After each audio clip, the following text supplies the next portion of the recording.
Ito ang isang umagang kailan may hindi nila pinangarap. Ang magising, bumangon at salubungin ang mahal sa buhay na ibinababang nakakahon. Mula sa mga C-130 na siyang nagdala sa mga nasawing pulis paalis ng Cotabato City, ang mga kasamahan nila sa PNP Special Action Force ang nagkarga at naghatid ng kanilang mga labi sa mga nagdadalamhating kamag-anak. Mga magulang na maglilibing sa kanilang anak, mga asawang wala ng katuwang at mga batang nawala ng ama. Larawan ng pamilyang inulila ng kaguluhan. Sumalubong sa mga nasawing pulis, sina DILG Secretary Mar Rojas, PNP OIC Director General Leonardo Espina at bagong Staff Director Noli Talino. Naroon din para makidalamhati ang matataas na opisyal tulad ni na Vice President Jejomar Binay, dating Pangulong Fidel Ramos, DOJ Secretary Laila De Lima, DOTC Secretary June Abaya, Secretary Edwin Lacerda, Senator Nancy Binay, Senator Bongbong Marcos, dating First Lady Imelda Marcos at AFP Chief of Staff Gregorio Katapang.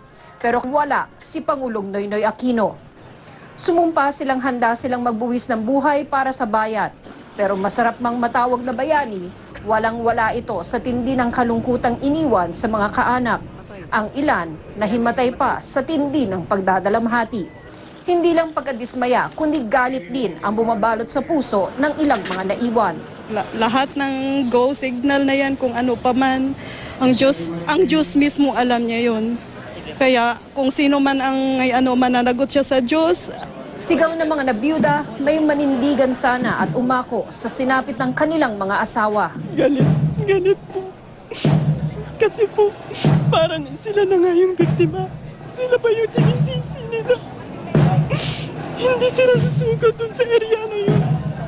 Kung wala po yung commanding officer na nagsasabi sa kanila.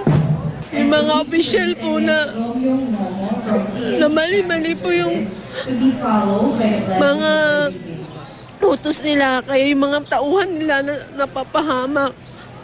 Ang dami-dami nila, hindi sila nakalaban. Ang sumasalo ng kargo para sa 44 na namatay, ang kanilang sinibak na direktor na si Police Director Getulio Napeñas. Siya raw kasi ang nagmando ng operasyon. Nasabihan naman daw si PNP Officer in Charge, Director General Leonardo Espina, pero huli na ang lahat. Totoo naman yon, pero after the fact na Alas 5:30 pasado na. Text. Earlier on, na-hit na nila yung objective. Parang, inform me na gano'n. Tapos mamaya naiipit na. So I coordinated with the armed forces. I was informed, pero unfortunately, after the fact na.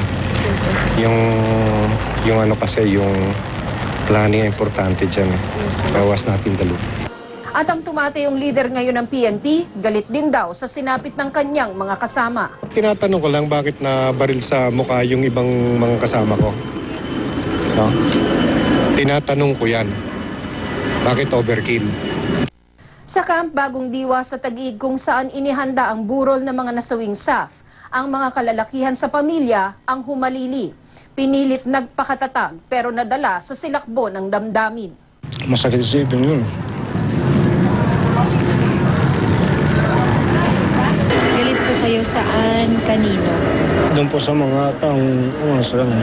Para sa kapatid ni Senior Inspector Gedna Tabdi na isa ring pulis, tanggap naman daw ng mga pamilya na sa kanilang trabaho, laging una ang bayan. Tutuusin family first. Pero dahil sa trabaho namin, kailangan din namin magservisyo. Kaya sa mga emosyon ko na yun, kailangan tanggapin talaga. Kahit sabihin mo, hindi mo talaga matanggap, pero may kapalaran siguro ng kapatid ko. Ang bayang kanilang pinagsilbihan, maaaring tumulong sa pamamagitan ng donasyong pinansyal gamit ang bank account ng DSWD. Pero higit sa lahat, ang makiisa sa adhikaing malaman ng katotohanan at mapanagot ang sinumang may bahid ng dugong dumanak sa Mamasapano, Maguindanao. Bayani ang anak ko.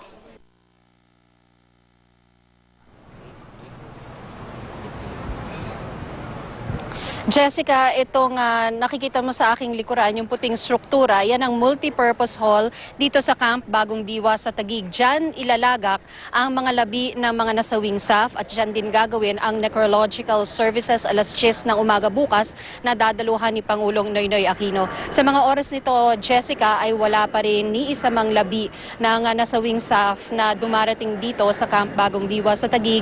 Pero ilang oras na, kung makikita mo yung mga pulis na nakatayo dyan sa sidewalk, ilang oras na po silang nakaabang dyan. Yung mga kaanak nung mga nasawing SAF ay nasa isang lugar na hindi nakikita dito sa ating kinatatayuan, pero binigyan naman sila ng mga upuan at ng tent. So, ang unang abiso, 8 p.m. nandito or baka 10 daw or kaya 12 midnight, Jessica. Pero buong araw, may araw pa kanina, ay nagre-rehearse na yung PNPA cadets, yung marching band dito para sa arrival honors na ibibigay sa labi ng mga nasawing SAF. Jessica? Tina, hindi magandang pag-usapan ito pero medyo vital din dito sa isyong ito eh. Narinig mo ba ako, Tina? Sabi ko, medyo hindi magandang pag-usapan ito pero vital kasi dito sa nangyari. No?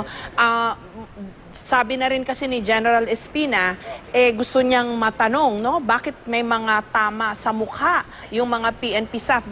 Baka yan ang dahilan, kaya medyo natagalan ang, ito, nakikita natin pagdating ng labi ng mga PNP SAF dahil medyo matindi nga yung kanilang tama. Tina? Jessica, I'm sorry. May interference kasi dun sa ating on-air monitor. Tuwing may dumadaan kasing eroplano sa taas dito sa may Camp Bagong Diwa sa Taguig, naaapektuhan yung ating on-air monitor. So I heard part of your question. It was about the overkill at yun ang isa nga sa mga gustong malaman nitong si PNP Acting Chief Espina. May mga nakikita tayo, Jessica, na dumarating na mga hagad dito sa ating likuran. Meron ding mga police vehicles. So, hindi natin masiguro kung ito na nga ba yung mga labi ng mga nasawing SAF na dinadala na ngayon dito sa loob ng Camp Bagong Diwa dito sa Taguig. So ilang oras inintay ang pagdating ng mga labing ito. Ang unang abiso sa atin by batch kasi 5 funeral homes ang nangalaga dun sa mga labi, Jessica, at ang unang abiso ay by batch daw gagawin pero nagkaroon ng panibagong abiso na baka raw inihintay yung lahat ng 42 na labi para sabay-sabay na madala dito sa Camp Bagong Diwa. Jessica? Tina, ang ipinupunto ko, bagamat hindi nga po magandang pag-usapan ito, kaya lang vital dito sa nangyari, kasi sabi rin ni General Espina, may mga tama sa mukha yung ilan sa mga komando. Tama. Gusto niyang malaman. Baka yun ang dahilan, kaya medyo natagalan itong pagdala sa mga labi dyan sa Camp Bagong Diwa ngayon. Natagalan dun sa ayos ng mga labi. Posibleng dahilan yan, Jessica. Pero natanong din natin kanina kung open ba or closed coffin yung gagawin. Ang sabi sa atin ng PNP, baka maitanong yan na lang doon sa pamilya, sa baka desisyon ng pamilya kung ano ang gagawin doon sa mga labi, Jessica. Okay, pero I suppose kinuha na naman yan ng autopsy report, no, bago ayusan ng punerarya. May forensics test yan kasi vital dito sa nangyari. Kailan establish bakit may mga tama sa mukha, how close were the yung shots na fired at them, kasi para ma-establish talaga kung ano nangyari, di ba? Oo, Jessica, ang sabi ng PNP, bago pa raw ilipad mula Cotabato patungo dito sa Metro Manila, ay natapos na raw yung autopsy doon pa lang sa parte ng Mindanao, Jessica. Okay, Tina, lahat ng 42 na idinating kanina dito sa Villamor Air Base, dyan magkakaroon ng wake sa Camp Bagong Diwa.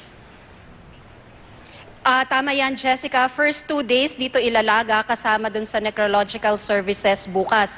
Pagkatapos dumalaw dito ni Pangulong Aquino ay magdedesisyon na raw yung mga kaanak na mga nasawing pulis kung kailan at saan ililibing yung kanilang mga kaanak. Jessica? Banggitin lang po natin dun sa mga nagtatanong bakit 42, 44 yung sinasabi ho ng media na bilang ng mga namatay. Yung dalawa po kasi sa Zamboanga na ibuburol dahil dun po po nakatira ang kanilang mga kamag-anak. So 42 lang po yung idinating kaninang umaga dito sa Villamor Air Base. And ano pa ang maasahan natin? Ngayon sabay-sabay itong 42, Tina, na dinating dyan sa iyong kinaroroonan?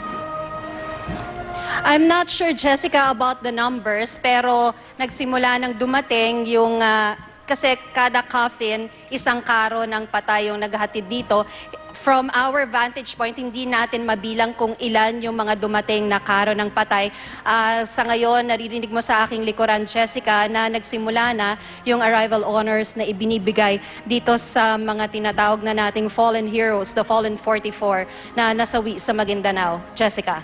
Kamusta yung mga kaanak nila? Sabi mo nga, napagod na sila, no? Kasi maghapon silang nag-antay, bukod dun sa ilang araw din, 4 days, bago nga nadala dito sa Maynila yung mga labi, no? I can just imagine yung anguish, bukod dun sa grief na nararamdaman nila because of all this waiting, no?